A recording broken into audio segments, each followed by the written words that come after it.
কি অবস্থা সবার? শুক্রবার দিন একদম পাঞ্জাবি-টাঞ্জাবি পরে মাঞ্জা মেরে বইয়া রইছি। যাই হোক, প্রত্যেকটা ভিডিওতে একটা করে সাবস্ক্রাইব বাড়তেছে। মানে ১০০০ টা ভিডিও দিলে আমার সাবস্ক্রাইবার ১০০০ হইব। না ভাই প্লিজ এরকম কইরেন না। সাবস্ক্রাইব করে দেন। যারা ভিডিও দেখেন অন্তত 50% সাবস্ক্রাইব করেন। অনেকগুলো ভিডিও ১০০ পার হইছে। যাই হোক আজকে টপিকটা হইলো নোভা লিক। Intel এর নতুন চিপ যেটা অলরেডি শিপমেন্ট শুরু হয়ে গেছে আর লিক অনুযায়ী ডাবল, ডাবল পারফরম্যান্স পাওয়া যাইব Arrow Lake এর তুলনায় এবং 20% সিঙ্গল কোর পারফরম্যান্স গেইন হবো। অনেক বেশি। ভালোই খারাপ না। কথা হলো এগুলো লিক। ফার্স্ট অফ অল এগুলো লিক আর আমরা জানি পারফরম্যান্স ওয়াইজ কোন সময় ম্যাচ করে না এগুলা। রিয়াল পারফরম্যান্স অনেক কম হয়। এখন এই চিপের সবচেয়ে বেশি যে জিনিসটা আমার আকর্ষণ করছে সেটা হলো পারফরম্যান্স কোর মোর বাদ দেই। কোর মোর তো অবশ্যই অনেক বেশি দিছে।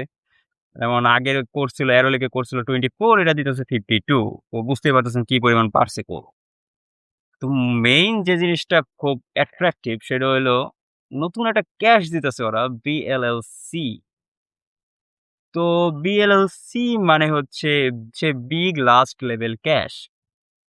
মূলত AMD যে 3D গেমিং সিপিইউ গুলো আছে যে 3D V ক্যাশ দেয় সেটারই একটা অল্টারনেটিভ হিসেবে Intel আনতেছে BLLC। এখন মজার বিষয় হলো Intel এ কি AMD তে কি করা হয়? AMD তে আপনার 3D V ক্যাশটা হলো যে চিপটা থাকে চিপটার উপরে বসায় দেয়। ঠিক আছে? চিপের উপরের দিকে ক্যাশটা দেয়া যায়। তো চিপটা মানে থিনার হয় না, একটু মোটা হয়। যদি ওই মোটা ডাজন্ট ম্যাটার ন্যানোমিটার স্কেলে মোটা হয়।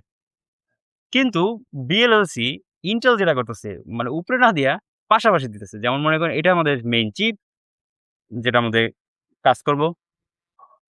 ধরেন এইটা আমাদের মেইন চিপ। তার পাশে হলো BLLCC BLLCC না BLLC ক্যাশটা থাকবে। তো উপরে নিচে না দিয়া পাশাপাশি দিতেছে। তার মানে কি হইতে পারে চিপটা অটোমেটিক্যালি বড় হয়ে যাইব। কতটা বড় হইব? অনেকটাই বড় হইব। আমি যতদূর দেখছিলাম যে সম্ভবত ৫০ মিলিমিটার স্কয়ারের মতো এদিক-ওদিক হইব। ঠিক আছে? বুঝতে পারতেছেন কি পরিমাণ বড় চিপ হইতে পারে। আর অবশ্যই এই কারণে ওরা নতুন সকেটও আনতেছে। নতুন মাদারবোর্ড সকেটও আনবো। স্বাভাবিক। এখন কথা হইলো যে AMD র সাথে কি ওরা আদৌ পাইরে উঠবে কিনা এত কিছু করার পরেও? আমার মতে আপাতত না। এটা পসিবল না। অন্তত এখন পসিবল না। কারণ 3D বিকাশ টেকনোলজি অনেক আগায় গেছে গা ভাই। তার মধ্যে আবার AMD Gen 6 আনতেছে। ঠিক আছে? আমরা হয়তো কিছু এই কম্পিউটিক্স এই হয়তো Gen 6 এর কিছু একটা ঝলক দেখতে পারবো। Gen 6 এ মনে করেন আরো ফাটাইয়া দিব। ঠিক আছে? Gen 6 এ আরো ফাটাইয়া দিব।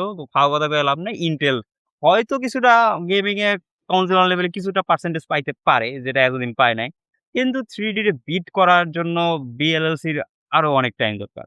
এত সহজে এরা পারবে না। এখন BLC তে যে ক্যাপাসিটি দেখলাম, মানে হিউজ ক্যাপাসিটি দিছে। সম্ভবত কত দেখলাম 288 এমবি ক্যাপাসিটি দিছে। মানে হিউজ। এই যে 288 এমবি BLLCC দিছে। মানে হিউজ ক্যাশ দিছে। মানে গেম ধুমধারাক্কা চলবে।